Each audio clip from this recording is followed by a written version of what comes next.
Welcome back. This is training number 2. We're going to talk about leads and your offer. Let's go ahead and jump in. First of all, there are no sales if there's no leads.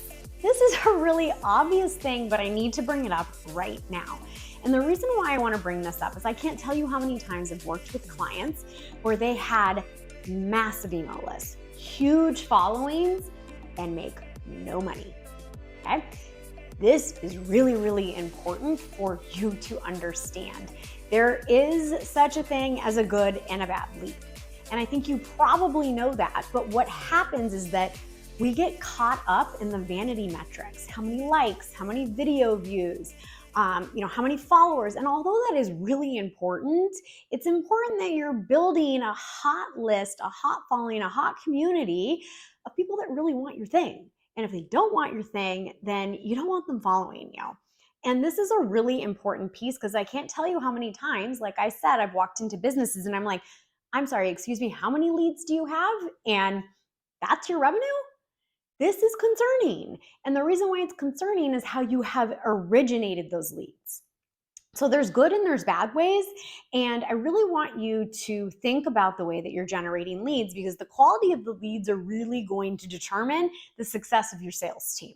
So if you have some cleaning up you need to do, just do it. Do it now before you hire your sales team. All right, so let's go ahead and talk about this. So quality leads, right? Quality leads. Also, what's really important is the flow. You cannot have months where you don't have consistent lead flow if you're gonna have a sales team. Your sales team needs to be able to sell something and they need people to sell it too, okay? This might sound obvious, but it's not, because if you remember from earlier, is if you are in the category of solo entrepreneur right now where you haven't yet really even thought about hiring a sales team, remember I talked about the fulfillment loop, right? So you may not even notice you don't have consistent leads because you're stuck in the loop. So you do a really, really good job of selling a bunch and then you go and you regroup, you fulfill, you do all of the things. And in the meantime, you're like somewhat gathering new leads, but it doesn't really matter because you're not consistently selling because you're in the fulfillment loop. You get the deal, right? So this is your opportunity to go and audit your lead flow. If it's not consistent, fix it. You are a smart founder, you're already really successful, and I guarantee you can figure this out. Now, we're gonna walk through a few things about these leads so that when you're making the choice of how you're gonna build your lead list, that this really helps you provide quality leads to your team. Okay, so first of all, consistency. Gotta have a marketing plan. What's the marketing plan? What's the lead goal? What is the qualified lead goal? What is the conversion goal? Like all of these things need to be part of your plan. So put together a plan and then see how far off you are from getting to that plan and start to generate some ideas. Okay, so I'm gonna talk about a few things. First of all is intent buyers. That's hot, right? You want people who are like, I'm looking for something and I Googled and I found you, right? So investing in SEO-rich marketing strategies like YouTube or SEO or other really wonderful sources out there that are going to capture intent, that's one way, all right? The next thing you can do is ads. So you're searching for a certain person that matches certain criteria and you're hoping that they need your thing. Now, that's not as great as intent, but it is qualification. So running ads, and you may or may not have purchased this starter kit off of one of my ads, it does work. And it's really important that you have somebody with the right skills running the ads and ensuring that you're not just list building, but converting as well. Next thing, cold email. Oh my gosh, did she really say that? Okay, this is the deal. Cold email can be successful, but it has to be done right. I highly recommend that if you're going to do cold emails, that you hire a specialist that knows how to warm up a new domain, that knows the limitations, that can get you qualified leads and the results that you want. It does work for a lot of B2B businesses. So if that's you, don't be afraid of it. Just hire the right person. Do your research and investigate and see who gets people results. Ask the tough questions so you can get the right answers you need to make the right choice to allocate your marketing budget. Next thing, social media. I built my entire business off of social media during the pandemic. I didn't have to spend any money on marketing. That is how I started. Facebook group, social media, great following, virtual live events, live launching, sales pages, all of this can get you really, really far and powerful just with social media. So if you're a social person, or your sales team is, this is a great way for you to really connect with people. And I love social media, and you may or may not, but I personally really love it. And this is a reminder, you're supposed to go say hi to me, right? So take the link, go say hi, tell me how this is going for you. Let's talk about leads and getting social. So that's my personality. I'm a 5-1 manifesting generator. I'm an extrovert. I want to be social. It converts really well for me. Okay? So that's one way. And then the next thing I want to talk about that goes along with quality leads is an application process before someone gets to talk to you. Okay? Now, here, when you go to book your call with me inside the starter kit, you're going to see I'm having you fill out a form. The reason why I want you to fill out the form is so that we can be prepared to have a thoughtful conversation with you. And it also helps you understand how we're going to help you, and we're really upfront about that as well. It's really critical to do this so that you set the right expectations for the conversations you're going to have, and it also prepares your sales team for greater success. Okay, so now that we've covered lead, consistency, flow, and quality, let's talk about one of my favorite things, which is offers. I absolutely love creating offers. I did the math recently, and as I'm recording this video, my clientele, my customers have used my formula to create irresistible products and offers 1,000 times. Yes, 1,000 times. So I have different ways people can learn from me. I have courses, consulting, VIP days, my academy, my Startup Sales Leadership Academy, lots of ways people can learn about offers and products with me. And it's really exciting to be able to support. And the reason why the offer is so important, as you could imagine, is that great marketing isn't going to matter if your offer isn't sellable.